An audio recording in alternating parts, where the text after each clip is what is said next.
I'll just give everyone a couple of minutes to come in from the waiting room.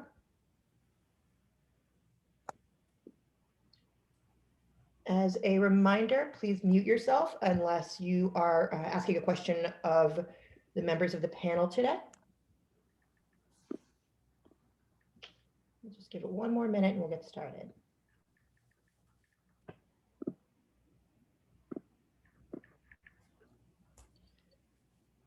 This is an informational session with the Boston Cannabis Board and representatives from the Office of Economic Development. I am going to take 1 minute just to share my screen, and then Jasmine Nguyen, our project manager, will kick things off.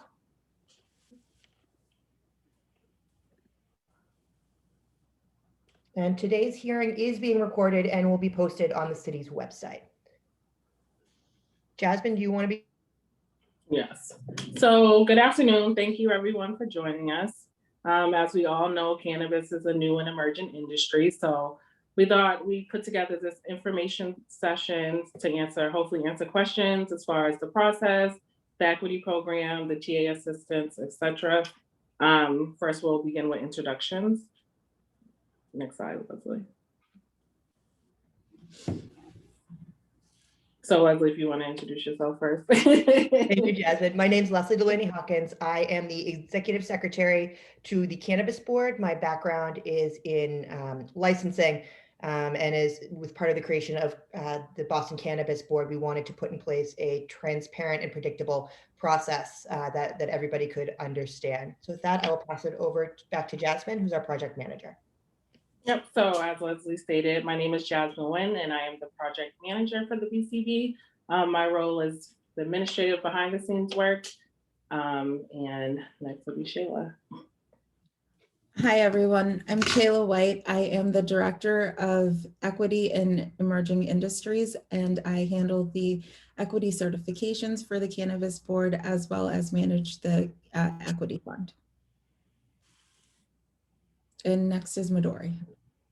Great. Good afternoon, everyone. My name is Midori Morikawa. I am the Interim Chief for the Office of Economic Development.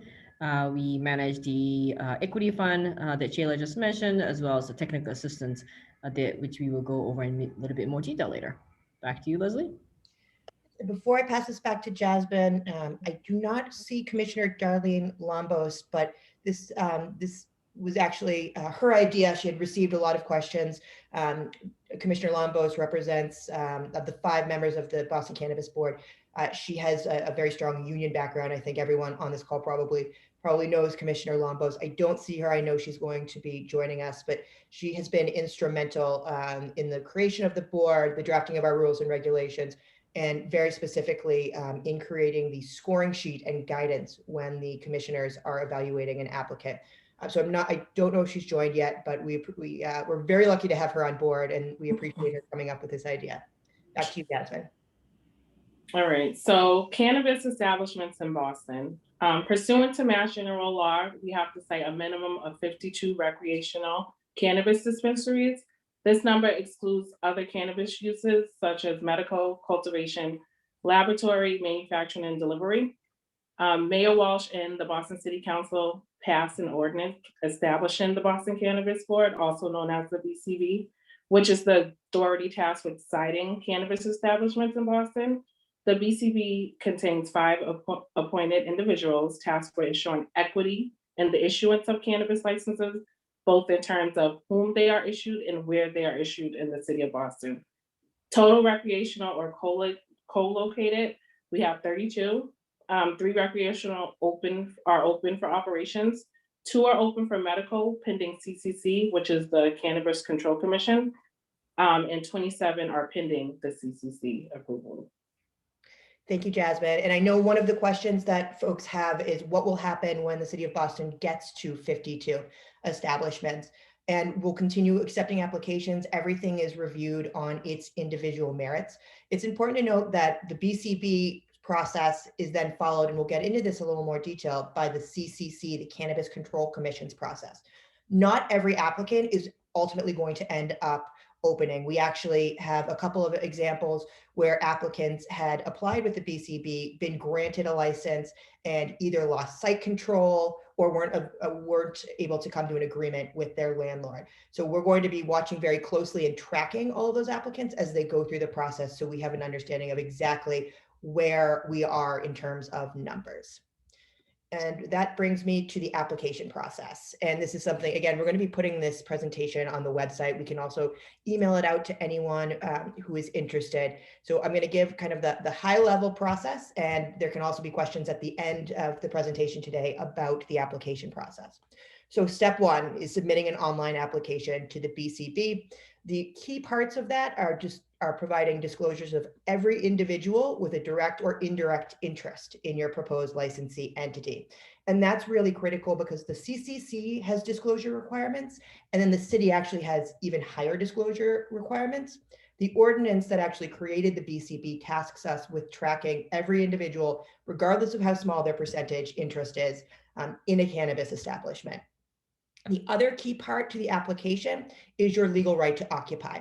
The BCB wants to make this process as accessible as possible, so you don't have to have a lease agreement. You don't need to be paying rent or in an agreement to pay rent. You do have to have a letter from the property owner running to you as the applicant saying that they, whether it's a letter of intent or some other documentation saying that they are open to you actually entering into a lease agreement for a cannabis establishment. While you're filing with the BCB, you also need to file in your plans within the Inspectional Services Department, and we will work with applicants if they have questions about how to do that. But everywhere in the city of Boston requires zoning relief for cannabis. It doesn't matter what kind of establishment you're proposing or how close it is to other establishments, zoning is required regardless. It will either be a conditional use or a forbidden use. Once you file with ISD, you'll then receive your rejection letter, which essentially just says you need zoning relief. But that is also when the zoning experts tell us whether it's conditional or forbidden use, so that when you move towards your community meeting, you have that information. Once you get your rejection letter, we will connect you with the Mayor's Office of Neighborhood Services to host your community meeting. We are hosting those virtually, and we will work very closely with all the applicants to ensure that we get you on the docket for a hearing as quickly as possible. But it is important to note that this is the minimum to do in terms of community process. This is the, under the state law, you have to have a meeting hosted near the location, and there are certain notification steps that you have to take, and we'll break that down for you. But we really strongly encourage all applicants to work with their elected officials, the Mayor's Office of Neighborhood Services, and the community members and business owners where you're looking to establish a cannabis business, because that is a significant part of what this board considers when evaluating the appropriateness of a location. Once you have your community meeting, you then make a written request, and it could be an email, it could be very simple, to your district city councilor for a letter of support, opposition, or non-opposition.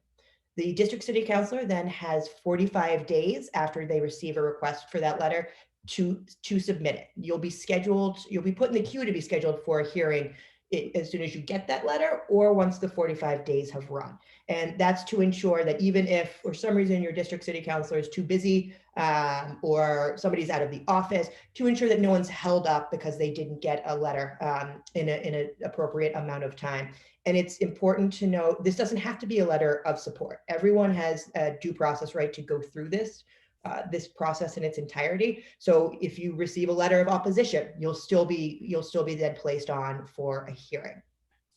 So your next step is to actually appear before the board at a public hearing. Those are held the second Wednesday of the month. Because one of the things this board is very much committed to and feels very strongly about is ensuring equity in terms of equity applicants going through the process. If you are a certified equity applicant and you have a complete application by the last business day of the month, the preceding month, you will be put on for the next hearing. And that completed application includes having your community letter, filing with ISD, and receiving your letter from the district city councilor, or that 45-day appeal period having run. So if you get all of that in by the last business day, you'll be put on the next agenda. Does not matter how many equity applicants that would result in having on the agenda. I think there was one month earlier this year where we were fortunate enough to have, I think 5 equity applicants that had completed applications. And it was a very long hearing because that meant we also had 5 non-equity, but we are very much committed to ensuring that this process moves forward. And having, having long hearings is not something that's going to prevent us from scheduling applicants. The board is tasked with scheduling on a 1-to-1 equity to non-equity ratio. And what that means is if you are a non-equity applicant, you'll be put in the queue and you'll be scheduled based on your dates. And that includes when you first started the process by filing with the BCB, when you filed with ISD, and when you eventually had your community meeting. And we look at all of those dates to ensure scheduling happens in a transparent and predictable process. Right now, we do have a queue of approximately 8 non-equity applicants who are waiting to be paired with equity applicants at various stages of the process. We have a number of equity applicants who've just recently applied. We have some that are going through the process of their community meeting. So there are absolutely equity applicants in the pipeline. We always want to see more, but we are very much committed to that 1-to-1 ratio. And that's part of the reason that you'll see when we publicize our agendas, we put all of the relevant dates, and you'll see certain equity applicants with a much more recent dates, because some of these, as folks on this call know, some people have been applying for licenses and they've been in this process for years. So we are very much committed to moving forward at an appropriate rate. And we understand that people are investing a lot of time and money into this process and have done so. So we're very much committed to ensuring that this is a transparent and predictable process. So once you appear before the Boston Cannabis Board, if the board votes to grant you a license, you will then be scheduled before the Zoning Board of Appeals. The ZBA is a separate independent body, and it will evaluate the cannabis use from a land use perspective. Once you go before the ZBA, if they grant the license, you'll then go forward and you'll apply to the CCC. Once you get through the CCC's process, you come back to the board, we issue your license. It's an administrative issuance. It's not another hearing. It's not another kind of bite at the apple, but it's that license that we use to regulate cannabis establishments. And I apologize, I got a little bit ahead of myself. Going back to step 7, we get a lot of questions about the host community agreement. The host community agreement comes after your hearing before the BCB. At this point, and you can see them all, they're all listed on our website. Their form at this point, right? They incorporate the vote of the BCB, and the BCB has the ability to put conditions on that vote. So that could be anything from your hours of operation, the days of the week you're open, having additional, so for example, we have one applicant in the Fenway that as part of their agreement, they have additional security on game days. So all of those conditions are decided on by the board, and then they are incorporated into the HCA, and that's done through Corporation Counsel. At this point, we're usually seeing a draft HCA go out within days of the hearing, and the turnaround, because there really isn't a negotiation at that stage. The information in the HCA is pretty boilerplate. So we usually see those executed within a week or two while you're waiting for your Zoning Board of Appeals hearing. So I know that is a lot of information. It's very, very detail specific, but I think it's much easier than it sounds. We really wanted to break it down step by step. And of course, we're here to answer questions. That will move me on to how the members of the commission of the BCB evaluate each application. So each application is evaluated on its individual merits. We don't compare applications. We don't batch and then decide out of 4 or 5 in a neighborhood which is the best application. These are evaluated on their merits based on what's submitted to the board. And the ordinance actually spells out very specifically, and you can see here what the evaluation criteria includes. We also included a link to our website where this score sheet lives. And with this score sheet, you will see there is guidance. And that is something that actually all the commissioners were involved in, but Commissioner Lambos was very instrumental in helping break out that guidance. And that is what each commissioner uses when they're determining what score to give an applicant. And again, all of this is public record. So there is no minimum score. There's no score that means you do or do not get a license. This is used by each of the commissioners to guide their discussions at the voting hearing. And each commissioner was appointed based on an area of expertise. Commissioner Lombos has expertise in unions and hiring practices. Chairwoman Joyce has expertise in licensing. Commissioner Holmes has expertise on the public safety side as a former police superintendent. Commissioner St. Guillen has a public health background, and Commissioner Smith has an economic development and community organizing background. So it was very important for the mayor and the council when determining how this board was appointed to ensure that a lot of different perspectives and areas of expertise came into play. So we would really encourage anyone applying for a cannabis license to spend some time reviewing that score sheet and the guidance, because it will help you understand what specifically you're being evaluated on. The next item that we get a lot of questions on is the buffer zone. So there are 2 buffer zones that apply in the city of Boston. The first is the school buffer zone, and that states that pursuant to Massachusetts general law, no cannabis establishment can be located within 500 feet of an existing public or private K through 12 school providing education. And there's no waiver for that buffer zone. We would actually have to reduce it on a citywide basis. We can't do it on a case-by-case basis. It is important to note that this does not include after-school programs. This does not include daycares.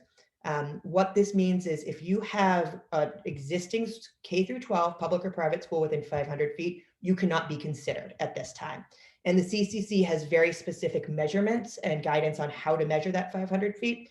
Any applicant who thinks they may be within that zone, we will work with you to determine whether or not you are. But that is not something we can waive. The second buffer zone, and the one that I think folks have a lot of questions about, is the half-mile buffer zone. And that was created by the Boston City Council to ensure that there were not groupings of multiple cannabis establishments in the city. We didn't want everything to be downtown. We didn't want everything to be in the neighborhoods. And that was something that the elected officials saw in other communities. So this board is tasked not with just ensuring equity in terms of applicants and who's awarded licenses, but also equity in ensuring that these licenses are cited equitably throughout the entire city. Obviously, Boston is not that large. We cannot cite 52 of these while adhering to the half-mile buffer zone. And that's why in its rules and regulations, the BCB spelled out a heightened level of scrutiny. So if you are a cannabis applicant and there is another cannabis establishment within a half mile, the board actually just applies a higher level of scrutiny when it's determining whether it's an appropriate site. If you are granted a license and you're within a half mile, you will also be required to obtain a variance from the Zoning Board of Appeals. We have seen several buffer zone applicants move forward and obtain the approval of the Zoning Board of Appeals, and we have seen one that did not obtain. They were actually denied by the Zoning Board of Appeals.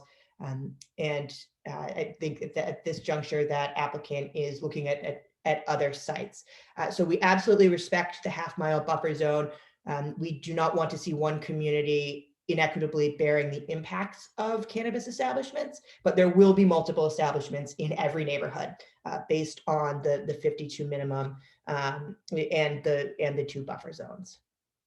So with that, and I expect we're going to have some questions on that, I want to pass this off to Midori, who's going to speak about the Boston Equity Program. Great, thank you, Leslie. So as mentioned earlier, the Boston Equity Program was created by an ordinance back in 2019, establishing equitable regulation of the cannabis industry in the city of Boston. So we want to make sure that the devastating impacts of the war on drugs that disproportionately affected people of color, particularly Black, Latino, and Asian residents living in the Roxbury, Dorchester Meadow neighborhoods of Boston can benefit from this growing industry. So you have in front of you a list of some examples of what technical assistance services we are able to provide. So it could be anywhere from business operations, including the development of business plans, right? So if you're interested in potential operating cannabis business, we can assist in coming up with the business plan, recruiting employees for your workforce, assistance through the application process. As Leslie went through, the sort of step-by-step, we can kind of hold your hands and, guide you through that process with you to ensure that you have all the requirements and paperwork completed. We also can offer legal compliance, tax preparation, accounting, best practice of operating in the marijuana industry, as well as security and any raising funds or capital or identifying vendors on that, and many more others. As it is a new industry, I know I expect this list to grow in terms of what technical assistance we can provide. Now I'm going to turn it over to Chayla, who's going to talk about the fund.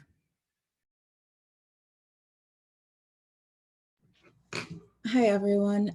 Actually, I will get into the fund, but I think it's important that we go over the criteria set forth in the ordinance to determine whether or not your application would be eligible for the equity program.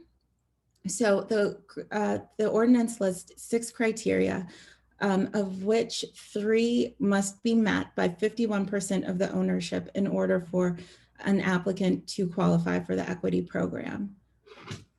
The criteria is as follows. A person who has resided in an area of disproportionate impact as defined by the Cannabis Control Commission for at least 5 of the past 10 years. A person who has a past arrest or conviction for the possession, sale, manufacturing, or cultivation of marijuana between 1971 and 2016 and has been a resident of Boston for the past 5 years. Or a person who is the child of someone with a past arrest, conviction for the sale, possession, or manufacturing or cultivation of marijuana. A person who has resided in the city of Boston for at least the past 7 years. A person who is of Black, African American, Hispanic, Latino, or Asian descent. A person whose annual household income is at or below 100% of the area median income. And a person who has been certified by the Cannabis Control Commission as an economic empowerment applicant and has resided in the city of Boston for at least 1 of the last 3 years. So once 51% of the ownership of a company has met this criteria, then we can move forward with the equity program, which gives access to the technical assistance program that Midori spoke of and the fund that does exist. And the fund gives, we're still working on the exact amount of money, what the maximum amount of money will be, but it will give a grant to business owners, qualified business owners for various operational purposes, such as rent, and also general operating costs in the build out of their establishment. But any questions that you might have on the fund and the purposes of the fund, I can answer in the question section. Thank you, Jayla. I am going to stop screen sharing. We'll put this back up with the contact information. And now we're going to turn to questions. I do want to say that today's question and answer segment is not meant for questions about someone's specific application. You can always reach out to Jasmine and myself on the application side or Chayla on the equity status side. And we're happy to talk to you about the status of your application. But today's questions, we'll start with the ones that are in the chat. And if anyone also wants to ask a question, please, if you could use the raise hand function. Someone has asked if this can be emailed. Absolutely. If you have not already, we really encourage you to sign up for the Cannabis email list. And Jasmine can send a link to that in the chat, but that is how we share information in addition to posting it on the website. So we can absolutely email that out. Will Luzier has asked about the section of the ordinance that requires a registry of applicants. That is actually something we are actively working on building out with IT right now. So that information, the list of applicants it's public information. And anyone can request that. We will provide it, but we're really focused on building out this registry so that it is accessible and provides the information that folks are looking for, which includes all of the interest holders, where they are in the application, what type of license they're looking for, and what their equity status is. So that is something that we are actively working on building out. You can also go to our website where all of the host community agreements have been posted, and there's actually a map of all of those locations. There can sometimes be a delay between the voting agenda being posted and a host community agreement being executed. So we also really encourage people to look at those voting agendas to make sure that they understand where applications have been approved. But again, that's all public record, and we're working on making it more accessible and user-friendly. I have a question from Nairobi Gabriel. What exactly does the variance look like for applicants who have been granted licenses within the half-mile zone? So in terms of a grant by the board, we mirrored what the legal standard is for a variance before the Zoning Board of Appeals. And that's in our rules and regulations. So when evaluating a buffer zone application, and this has happened a number of times, the board just applies a heightened level of scrutiny when essentially they're saying the location is appropriate in time, place, and manner, even given the consideration that there's another establishment within a half-mile. The board looks to a number of factors, such as the nature of the proposal. My background is in licensing, and this is something that we see when citing retail package stores, which very much of the law around this mirrors retail package store. And when you're looking at that and you're looking at, is there a public need, you look at the number of package stores in the immediate vicinity, but also what it is that they're offering, right? There's a difference between having two kind of typical package stores next to each other versus one that's a boutique wine shop or one that is a neighborhood grocery. So the board does look at the specifics of what's being proposed and takes into consideration where it's being established. At the Zoning Board of Appeal level, it requires a variance. So the Zoning Board of Appeals, you have a conditional use permit, and then you have a variance. Conditional is that it's a conditional use, and cannabis in many areas of the city is a conditional use. In some areas, it's a forbidden use, and that means it requires a variance. If you're granted a license by the Boston Cannabis Board, and you are now located within a half-mile of an existing establishment, because it might not have been there right when you first filed with ISD, we work with the ZBA to get your denial letter amended, so you don't have to refile. We work very closely with ZBA staff to have your denial letter amended to list that variance as well. I see that Desiree, I apologize if I'm butchering anyone's name. Desiree Franjul has a question. Desiree, did you unmute yourself, please? Hi, my name is Desiree Frangel. I previously worked with Massachusetts Citizens for Social Equity, but I'm also a social equity applicant, and I'm starting my own process now. I just quickly want to thank the board for holding this information session. I think a lot of applicants have been waiting for it for a long time, and we're really grateful for all the work that they've done and helping to shape history here in Boston. I guess my first question would have to do with the half-a-mile buffer zone. When an applicant such as myself is looking for locations, I'm definitely using the HCA map to reach out to properties. I don't, want to be too close to another location. And so I know that you guys are trying to fit the 52. And so I guess my question revolves around, if I'm looking at a specific property that's within someone else's buffer zone, how much in their buffer zone can I be? I know that 25 feet may not be a lot, but then, a quarter of a mile might be a little bit more. What's too close? Or should I try to find locations that are outside the half-mile buffer zone of other proposed dispensaries? That's a great question. That doesn't really have an exact answer because everything's on a case-by-case basis. I can tell you that the board has granted buffer zone exceptions when people were as close as 25 feet away from each other. And it was based on the specific proposals.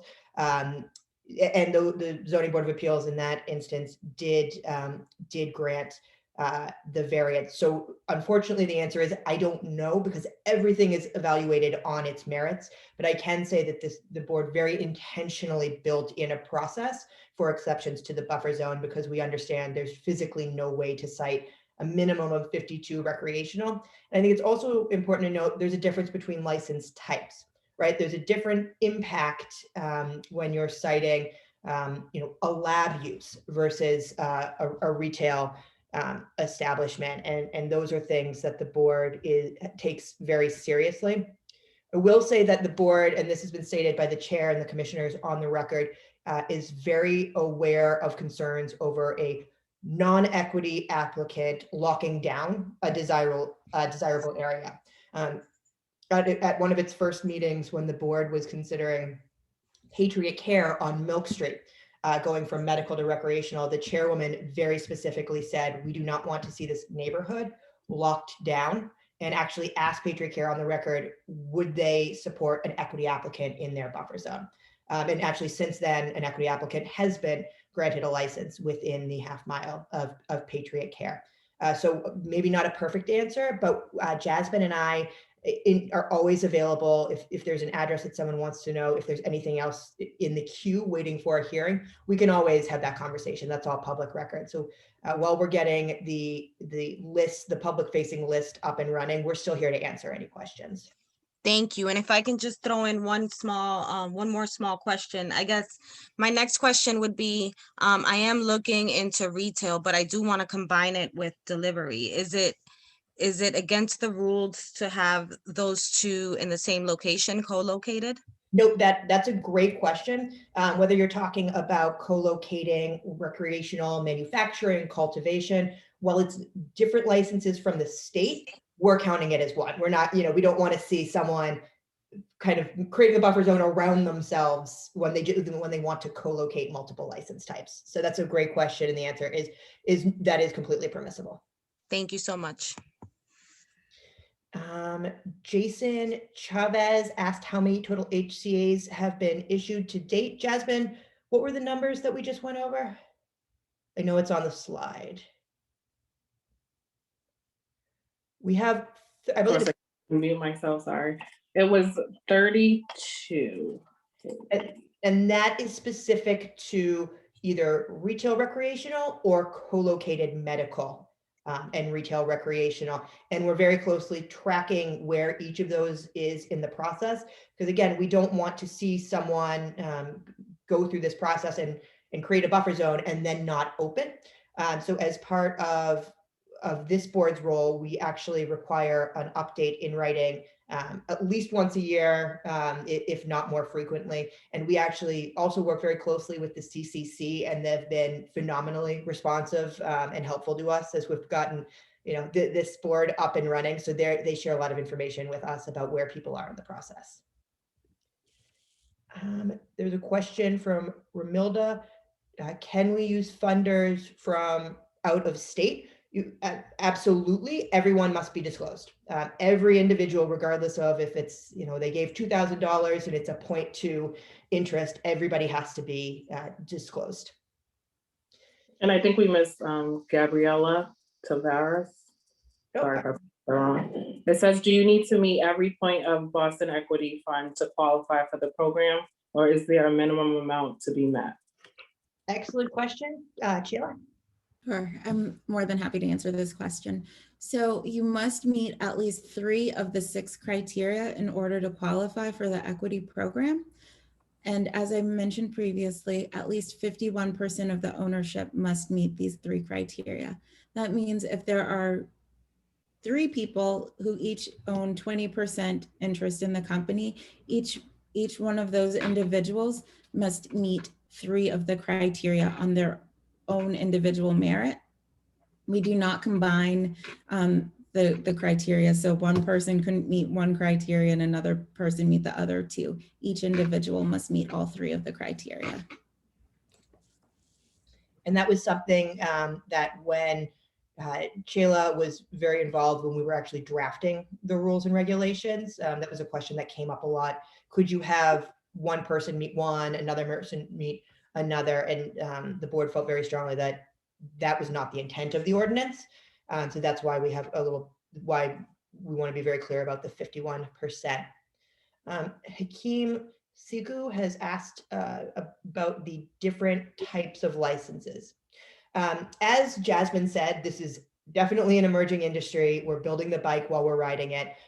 We work very closely again with the CCC in terms of their license types. That's what they allow is what we allow. So you have your retail recreational, which is your adult use dispensaries.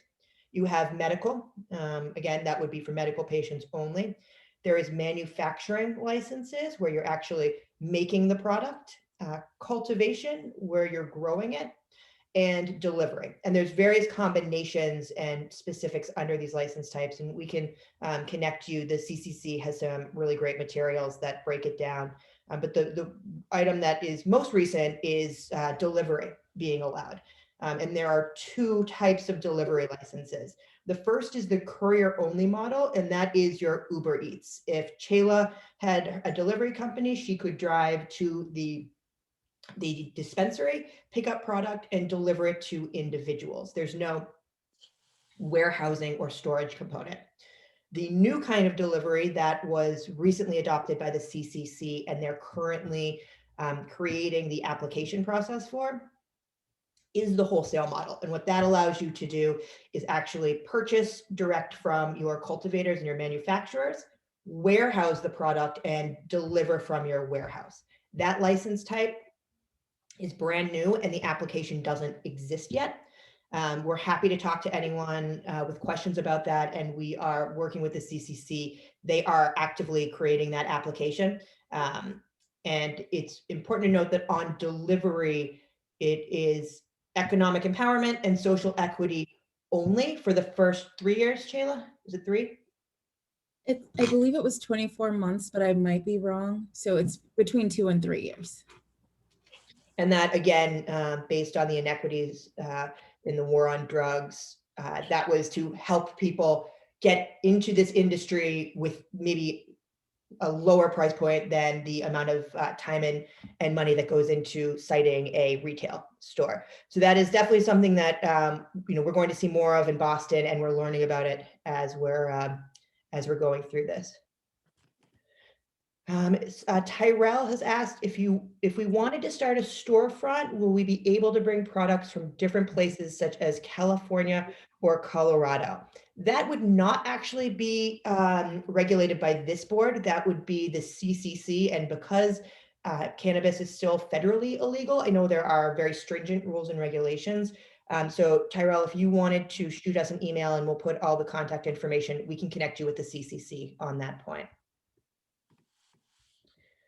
Sandy has asked, could you please share contact information for who a social equity applicant approved should contact about technical assistance and about the equity fund? Is there info online about the equity fund? Yes, there is. We just updated our website, and Jasmine will put Chayla White and Midori Morikawa's information in the chat. An important point, there is a difference between social equity, economic empowerment, and equity in Boston. Chayla, did you want to address that? Because I know this comes up a lot. Sure, no problem. So social equity and economic empowerment are designations by the state. Only economic empowerment, economic empowerment is the only designation by the state that counts towards our equity program. So our 6th criteria includes a person who is an economic empowerment applicant by the CCC who has lived in the city of Boston for at least one of the past 3 years. Unfortunately, social equity does not count towards any of the criteria in the Boston Equity Program. our program is separate from the state's program, as we are the ones who are reviewing eligibility for our programs, and we are the ones that are funding the programs, both technical assistance and the actual equity fund, which gives grants to certified applicants. Thank you. And we have had, a number of people who had been certified at the state level think that that meant that they were automatically certified in Boston. And that's why it's really important to dig down into the ordinance, and we'll work with you. I've seen Chayla respond to emails at all hours of the day and night, clarifying, because we know how significant that is. Jason has asked, what about being in a buffer zone of multiple proposals?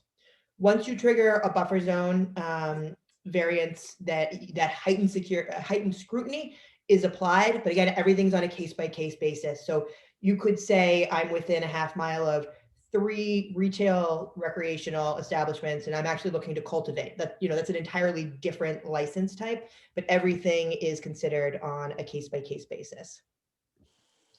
Romilda has asked, what's the startup cost estimate?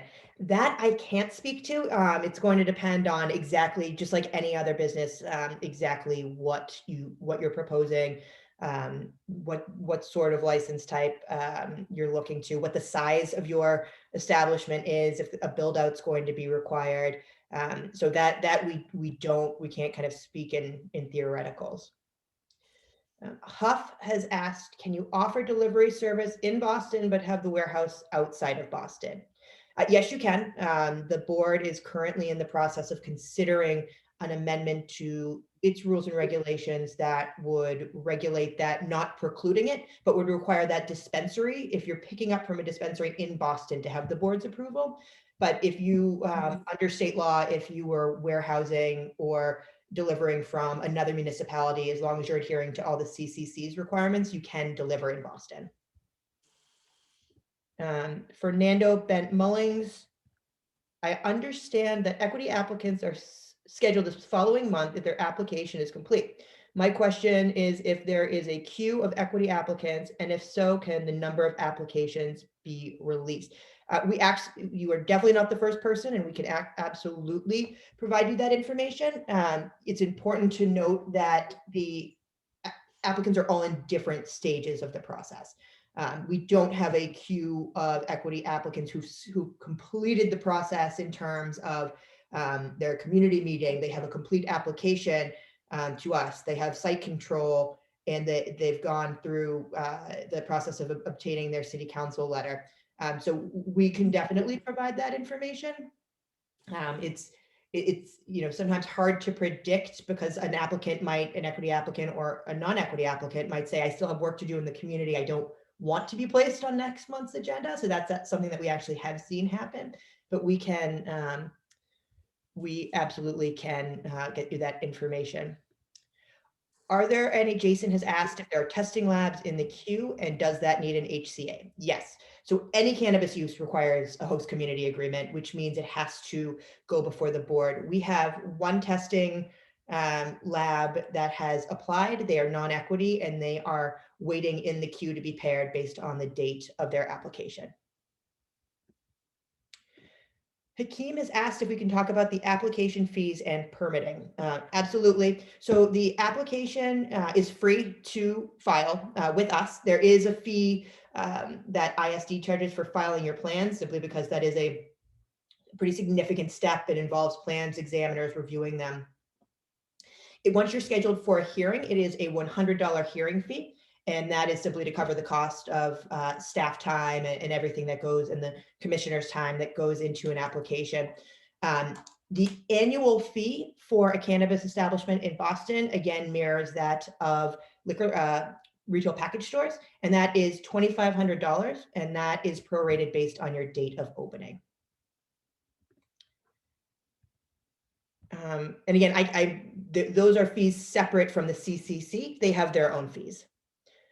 Sandy has asked, can you please say more about the equity fund? How much is in the fund, and how do we apply? I'll ask Sheila White. Sure. The equity fund is it's seated at approximately $1 million. I'm still trying to get information on exactly how much is in the fund currently.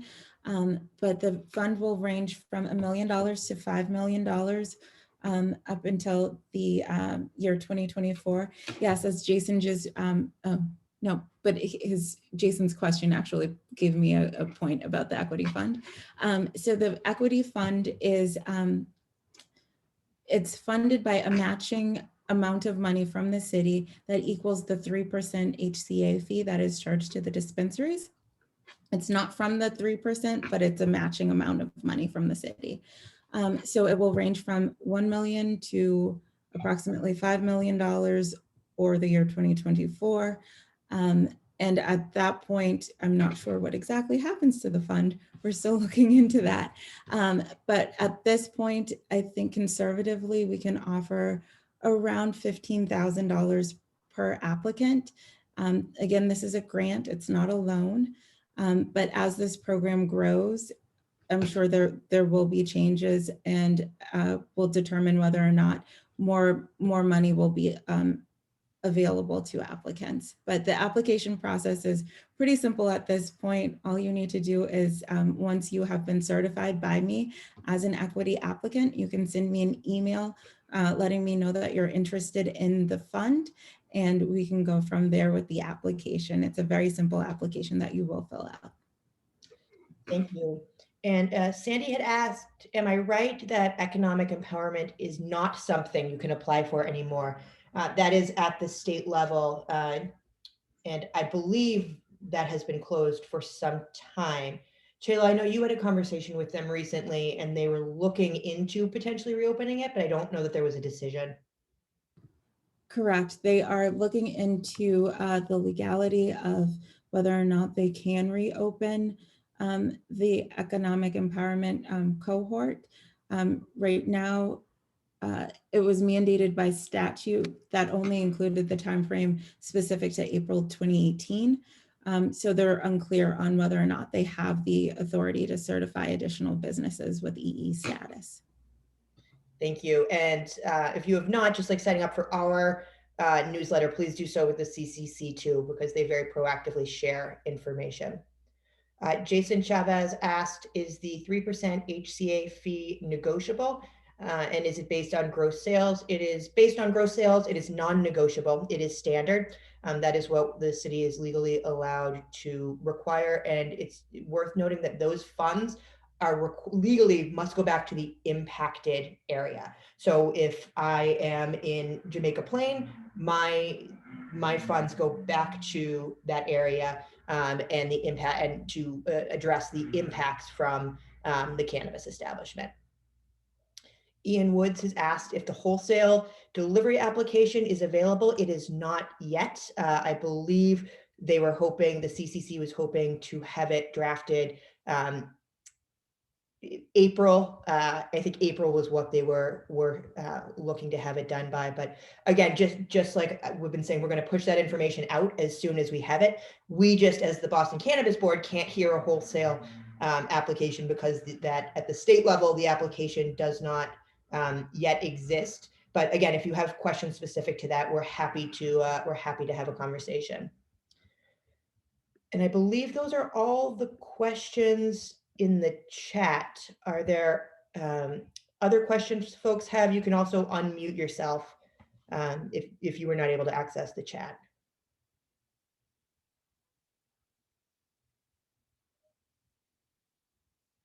Okay. Well, we want to say thank you. This was the first time we've done this. This is the cannabis team at the staff level. We're here to be helpful. We're here to answer questions. And as we all say, we're building the bike while we're riding it. So, we're also here for your ideas, your suggestions, your feedback as people who are in the industry. So again, thank you all for taking the time to join us today. Thank you.